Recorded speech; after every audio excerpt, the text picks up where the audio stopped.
natin kasi nag-welding tayo ngayon, no? Okay guys, konting awareness to guys, kaya lagi ko sinasabi dahan-dahan sa malubak. Ito yung pwedeng mangyari sa mga tapalog. Okay guys, let's go. At dito tayo ngayon guys, no? Okay, kita naman natin tong e-bike. Hindi ito madalas magpa-maintenance na bike niya. So, talagang ano lang ito, puro welding na. Tapos ang gumagamit nito talagang overloaded. Tatlong babae dito sa likod na malalaki, kaya pansin nyo guys, puro welding na. Pwede naman weldingin guys. Ayan, magawa na natin yan. Ayan, ito ngayon bumigay na naman yung tapalodo niya. Ayan ang ginagawa natin, no?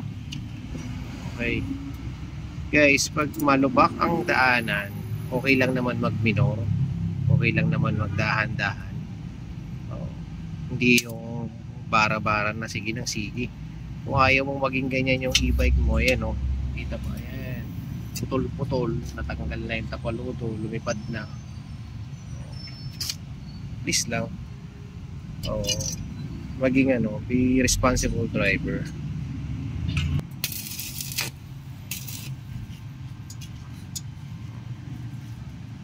Ayan, sakit lang sa mata,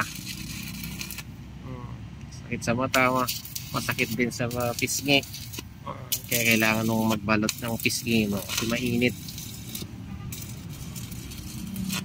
Kaya naman nangyayari yun, nababali dito sa may tapaludo, kasi nandito yung ating pinagpapatungan. Ito yung connection para sa gulong. Ayan, kaya kapag nalubak ka na, bigla ka nalulubak, laging ganun, ito tatalbog talaga, krusado. Ayan.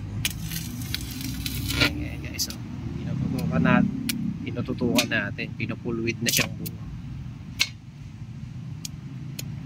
Pwede namang iwasan yan basta sabi ko be responsible driver. Okay, pero kung ang hahawak ng e-bike mo, kaya bagay kahit anong sasakyan, talaga bibigay kahit anong brand, kahit gaano kamahal yan.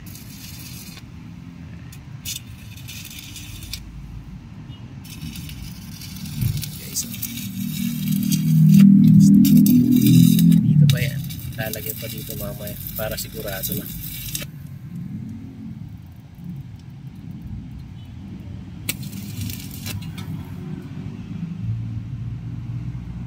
Yung ano niya sir,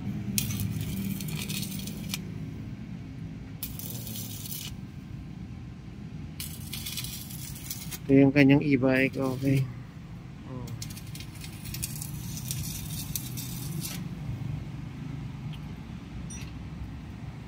pahinga muna.